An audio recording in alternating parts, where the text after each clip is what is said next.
Hey guys, this is Miss Arlequin, and in this video we are going to be learning our new vocabulary words for chapters 1 to 3 of Lord of the Flies. Alright, so let's just start off with looking at our vocabulary words and rating our prior knowledge. We're going to use our standard 1 to 4 scale. Remember, 1, you've never seen or heard the word before. 2, you've seen or heard it before, but you're not really sure what it means. 3, you know the word, you can define it, you're good. 4, you are an expert, right? You're saying, move over, Miss Arlequin. I know this word. I know the word family. I know all the definitions. I can use it in multiple sentences and all of its variations. I can teach it to somebody else. Okay, so our first word is enmity. Second is hiatus. Third is recrimination. Fourth is tumultuous. Fifth is tirade.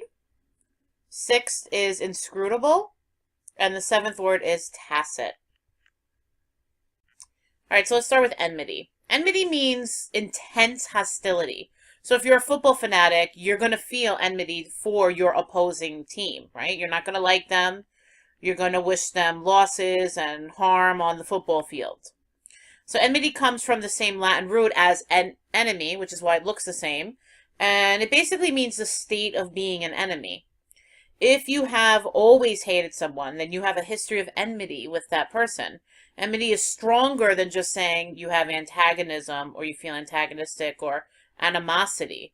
Both of those imply a competitive feeling, but they don't go all the way to enemy status, which is what enmity does. So again, enmity is a deep-seated hatred, state of being an enemy. Because the two brothers are both in love with the same girl, there is a great deal of enmity between them. A great deal of deep-seated hatred. All right, so our next word is hiatus. A temporary gap, temporary pause or break or an absence can be called a hiatus. When your favorite TV show is on hiatus, that means there are no new episodes.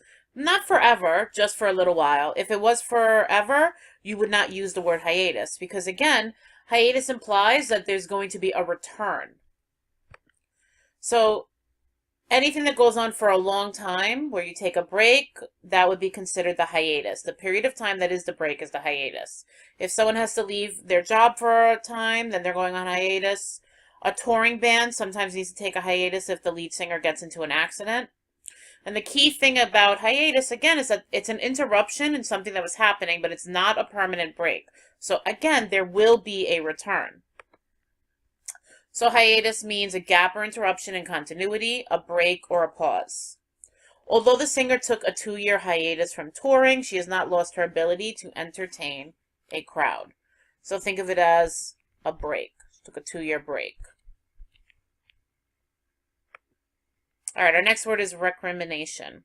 Sometimes you accuse your opponent of refusing to compromise, and then he accuses you of the same thing. That's a recrimination.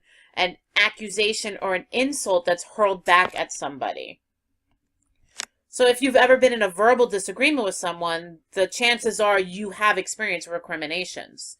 So you can remember what this word means by noticing that within the word you have the smaller word crime, right? So when you commit a crime, you're doing wrong. In a recrimination, you are doing a verbal wrong against somebody, or you might even be accusing them of a crime.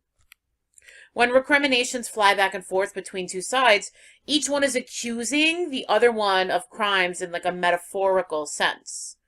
So once the emergencies of a disaster have been taken care of, recriminations can be hurled at those in charge for the way the crisis was handled. So people will look back on 9/11, and they often toss recriminations at George Bush, saying he didn't respond quickly enough. He was reading a picture book to children when he got the news that 9/11 was happening, and he still stayed there in the classroom. He didn't immediately rush out. So those are recriminations that people fling at him, accusations. So again, recrimination is the act of accusing in return, opposing another charge. So it usually implies in a recrimination that somebody is accusing you of something first, and then you are then accusing them of something in return. The angry man was quick to state a recrimination about his neighbor when the police mentioned a complaint about his loud music. Okay, so what you're seeing here is exactly what I just described, right? The neighbor first accused the guy of playing his music too loud, and so when the police came, the angry man now started to say bad things about the neighbor in return. It's a recrimination. So you can actually also think about how it starts with re. Re will often, as a prefix, mean again. So it's like you're replying to their accusations with accusations of your own. Now again, the example I gave about George Bush, the recriminations are that people are accusing him of not behaving, and then he then goes and accuses other people. That's where recriminations are. Sometimes people will use it just to describe somebody accusing anybody of anything, but it really should be like a response. Like somebody accuses you of something, and then you accuse them back of something else. All right, our next word is tumultuous. So tumultuous is an adjective. It means disruptive, troubled, disorderly, or turbulent.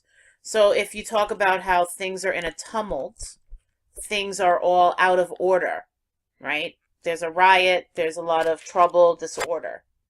So you might hear the adjective tumultuous in news stories about riots or protests because it's really one of the best words to describe a group of people who are protesting and causing trouble. There's turmoil, there's problems, there's disorder, but it can really be used to describe anything that's in a state of unrest. You could describe the tumultuous times you're going through in your life, or your family might be having tumultuous times, especially if your parents are going through a divorce. You might steer your boat into a safe harbor before a heavy storm, so the tumultuous waves don't sweep you onto the rocks. Again, this is really like chaotic waves. Really troublesome is another way to think of it. So tumultuous, commotion of a great crowd, a lot of disorder going on. All right, our next word is tirade. A tirade is a speech. It usually consists of a long string of very violent, emotionally charged words. So when somebody's going on a rant, that's a really great synonym for a tirade, when you go on a rant. If you borrow and lose your roommate's clothes one too many times, you can bet there's probably going to be a heated tirade coming from your roommate. So any long, angry, or violent speech, a more sophisticated synonym is diatribe, right? And then the less sophisticated, but really easy to remember definition is it's a rant. When the airline representative told me my luggage was lost, I responded to the announcement with a tirade, with a rant. All right, our next word is inscrutable. Inscrutable is an adjective to describe any person or thing that's being mysterious, mystifying, hard to read, or impossible to interpret. So if you can think of a person you know who's really hard to figure out what they're thinking, you could use the word inscrutable to describe them. So a good way to think about what inscrutable means is to consider cats and dogs. Dogs are known for wearing their hearts on their sleeves. They shake when they're afraid, they bounce up and down when they're happy, they have a lot of emotion. So dogs are definitely not inscrutable because you can tell what they're thinking and feeling. But cats, on the other hand, it is really hard to read them. Even longtime cat owners aren't always sure what's going on with their kitty. Cats are very inscrutable animals. I know I often look at my cat. He might be purring. Sometimes he's purring because he's happy. Sometimes he's purring because he's angry, and I can't always tell. So when you are inscrutable, you're difficult to understand, you're mysterious.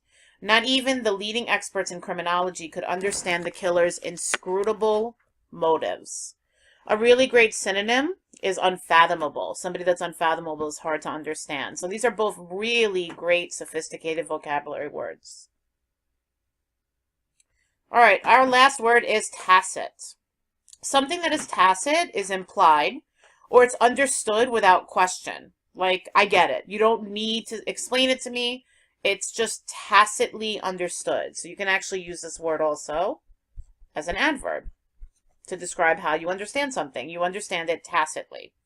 Holding hands might be a tacit acknowledgement that a boy and girl are dating. We don't need to talk about it. If you're holding my hand, it's clear that we have a personal relationship with each other. So the adjective tacit, again, refers to any information that's understood without needing to acknowledge it. For example, since we know that the sky is blue, that kind of assumption is tacit. It's just understood. We don't need to talk about it. So when something is tacit, it's not spoken. It's usually just implied by actions or statements. You know, Miss Arlequin gives you a look across the room right when you've been talking to somebody at your table. You tacitly understand that I'm trying to communicate to you that stop, that's not right. I don't have to come over and tell you to stop talking. The look alone is a tacit understanding of what I mean. By leaving my keys in my car, I am giving you tacit approval to borrow my car anytime you like. All right, so now it's time to write our own sentences. We are now going to be writing 2 sentences per vocabulary word. That is the minimum. So anything above and beyond 2 sentences is what's going to get you extra credit. So you need to have 3 sentences or more for that extra credit. And you also want to consider the bonus points of using previous vocabulary words in your sentence. And of course, you always need to use context clues. So the best way to do that is to really try to consider how many of the 5 W's can you include in that sentence, especially the why and the how. Make sure you bring your sentences with you to class tomorrow so we can use them for our vocabulary activity. And of course, I will be collecting them.